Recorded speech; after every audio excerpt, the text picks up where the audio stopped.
there, my name is Julie Fei-Fan Balzer, and today I'm going to show you how to make a super cute onesie for that happy little baby in your life. So the very first step is I just have a regular piece of white typing paper, and I'm going to go ahead and I'm going to fold it in half, and then I'm going to take some scissors and I'm going to make my first cut. So the first cut I'm going to make is just that half a heart that you made when you were in kindergarten, and this is how we're going to get a nice symmetrical heart. And it doesn't matter what size this is whatever works for you. And there you can see, there's our heart. Okay, so now we're going to jazz up our heart a little bit. So you can do a variety of things. You could put another heart right inside, a smaller one like so. That's pretty easy to do right there on that spine. You can cut an incredibly complicated shape like a diamond, because remember, if we do a triangle, and let's do two of them right here, what you'll see that we get is, there you go, diamonds. But I also want some designs in these parts of the heart, so that's easy enough to do. I'm simply going to fold over a corner, just like you can see right there. And again, we can put some diamonds right in there, like so. And I'm not trying to be precise or even or anything like that. This is meant to look kind of folk arty, and that is my goal in doing this, is to make it look folk arty. Plus, we're going to be able to use all the powerful editing functions in our ScanNCut machine to really fix up anything that isn't working, and that's kind of exciting. So this is a very forgiving process because you don't have to be precise or right or correct. And anywhere that you want something, like let's say I want something right in this area, I can go ahead and I can create another little fold, and let's put in another heart. I'm all about the love today, apparently. And there you go, there's a heart on that side, and maybe we'll add one more heart in on the other side, and my fold isn't straight, and it doesn't matter because it's crafting, and it's awesome, and it's fun, and it has nothing to do with being right, okay? So once I have this all set, I am ready for the next step, which is to scan it in. So I have a piece of black cardstock, and I'm going to go ahead and slide it right into my scanning mat so that I'm going to be able to see this white piece of paper right on top of that black surface. And then all I'm going to do is open the dust cover on my machine, and I'm going to go ahead and load this in, and I am ready to scan it in. So from the home screen, I'm going to go ahead and choose Scan and Scan to Cut Data. This is a black and white image, so grayscale is fine, and I'm just going to press Start.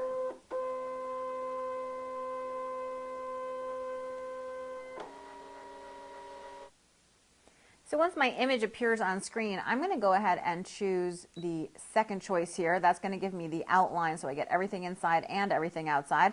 And I can go ahead and drag those red arrows right in so they're nice and close to my heart so I get all the detail. Then I'm going to go ahead and hit Save. And I'm going to save it into the machine. And once it's saved, I'm going to say OK, and I'm ready to simply hit the home button and go back to the beginning. Now I can unload this mat, and then I'm going to bring over a regular standard mat, and then I'm going to take off the dust cover. Now this is flocking, and I actually want to put it with the color side down against the mat, because what we're going to do is we're going to cut through the actual flocking, but not the clear transfer sheet that's on the top. That'll become clear after we cut. Just remember, color side down. So I'm just going to go ahead and put that down onto my mat. And once that's down, I'm going to go ahead and open my dust cover, and I'm just going to go ahead and load that right in. So I'm going to go to Pattern, Save Data, into the machine, and it's going to be the last thing that I saved into the machine. There it is, my heart. So I'm going to say OK. Now I'm going to go ahead into the editing suite, and I'm just going to bounce through here because I might have a stray line or two, for instance from the folds or something like that has showed up, and it doesn't look like I do, which is great news, but you never know, and that's why I like to bounce around and sort of see what's happening. So once I'm satisfied that everything's okay, what I want to do is I want to add some items into some of the holes that exist here. So I'm going to choose Add, and I'm going to go into the Shapes menu here, and I can choose any shape that is interesting to me or looks fun. I think these, I don't know what this is. It's kind of a six-sided thing. But I can make it any size that I want, and I want to make it relatively small, and maybe do 6 of them, okay? And those are much bigger than I thought, which is no problem because, of course, I can make them any size that I want, and I can certainly then make there be, like, let's say 4 that size, and then I can zoom in, and I can see where I want to place them. This could be cool here, and then maybe one here. Put one here, And another one there to kind of fill up the space. Hit OK, that looks good. I don't need these ones, so I'm going to go ahead and delete them out. They're too large for what I need, so I'm going to get rid of them. It's a cruel world, but not everyone can stay in my heart. So I'm going to go ahead and see what else I want to add. Let's go to Add and into the shapes. And you know, there's 12 different pages of shapes here, so there's a lot to choose from. I like these kind of diamond-y shape ones. I think I'm going to make those really little too. And then maybe I'll just do one of them at first to make sure it's the right size. And it looks like it is, so that means I can go right in here and maybe make there be 2 of them. That looks good, a match set. And then you know what? I think it would be good if those were at a slight angle. So I'm going to go ahead into the rotation, and I'm just going to rotate it. That looks good. Let's see if I can grab that other one. Rotate it. And then maybe zoom in a little bit so that I can really see. Oops, and I moved the big heart. No problem. You just go ahead and put it back. And then let's see if I can't click off that big heart. Sometimes you need to use the selection tool to do that. There you go. And now when I zoom in, I should be able to just go ahead and grab that. Boom. And put it right in there. And now you can see I've got an arrangement that I'm really liking. And I can even move any of the items that were things that were cutouts to be exactly where I wanted. I can make them larger, smaller, anything like that. If I wanted to move the heart a little bit, I can make all the adjustments I want. And when I'm satisfied with the arrangement and it looks good to me, then I'm going to go ahead and I'm going to select all the pieces. And now that all the pieces are selected, I'm going to go ahead and unify it. And now that it's unified into a single piece, I can make it the right size for my onesie. So my onesie is quite small, so I actually need the heart to be really no more than like 3 inches wide. Okay, it's a little bit more than 3 inches and that's fine, but that's basically the size that I want it to be. So I'm just going to go ahead and hit OK, and there it is at the size that I want. And now I need to scan in my material. So I'm going to go ahead and hit the scan button, and here we go.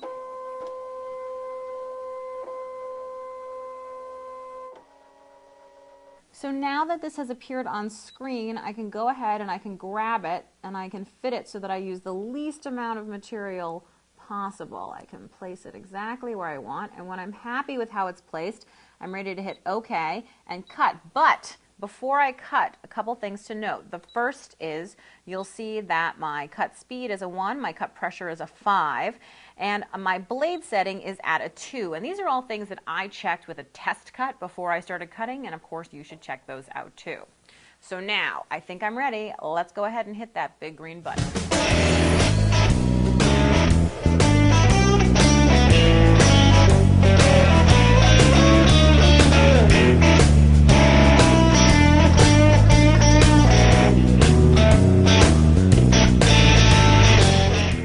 So I'm going to go ahead and unload my mat, and of course we set everything so that it would only cut through the top layer and not through this backing sheet. So that's why this comes off as one single sheet. So what I'm going to do now is I'm going to go ahead and trim this down, and the reason that I'm trimming it down is just because I don't want to waste any of this other material when we start weeding. So I'm going to save all of this, and now I'm ready to begin the weeding process. Now, weeding is when you remove the parts that you don't want. So I don't want any of this stuff that's outside the heart. So I'm going to go ahead and peel that away first. And then this is garbage once you've peeled it away. Now, the harder part to weed is the little inside parts. And I find that by bending, you can generally get right under that crack, and you can go ahead and you can pull up the parts. Now, we don't want to discard these inner parts. We're actually going to keep those parts. So make sure to just create a little pile of those for later. And again, bending is the thing that really is going to help you peel out those parts and get exactly what you need. Okay, so I'm just continuing to bend and peel and bend and peel and save all my little parts in a little pile.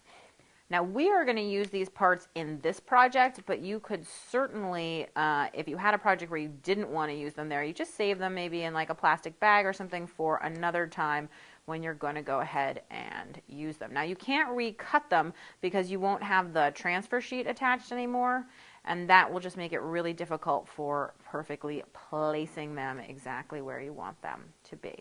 So once I have these pieces all pulled out like so, you can see I have my heart here. So now I'm ready to take this on over to the ironing board. So I'm here at the ironing board and I have my cute little onesie all ready. So I'm just going to put that down on the ironing board. Now I have an iron here on the cotton setting, no steam, okay, just heat. And then this is what we just cut out on the ScanNCut. So I'm going to go ahead and place it down with this transfer sheet up. So that means the color is up facing me wherever on my onesie that I want it, okay? And then I'm going to use a pressing sheet, which really is, this is just a piece of fabric just to cover up that transfer sheet, okay? And when that's done, I'm ready to take my iron and just press it down. And I'm going to put some pressure on it and I'm going to hold it right down.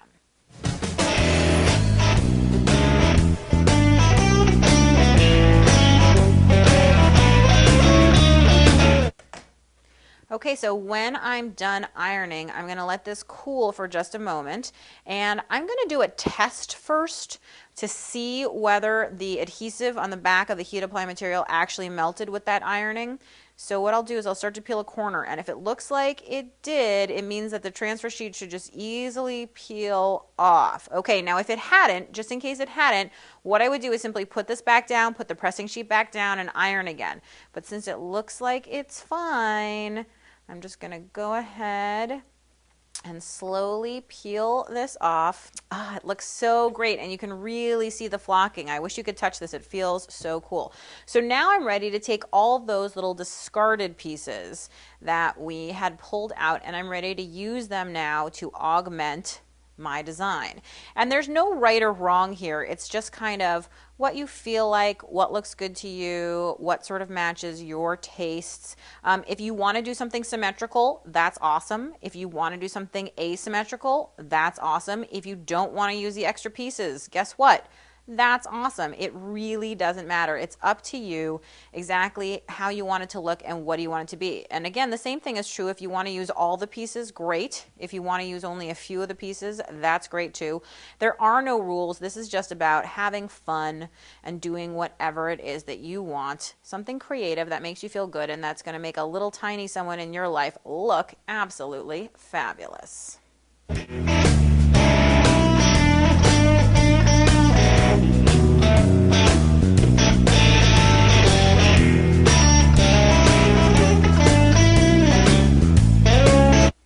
Okay, so I have all my pieces laid out exactly how I want them, and what I'm going to do now is I'm going to take that pressing sheet again, place it over the top, take my hot iron, and press it down.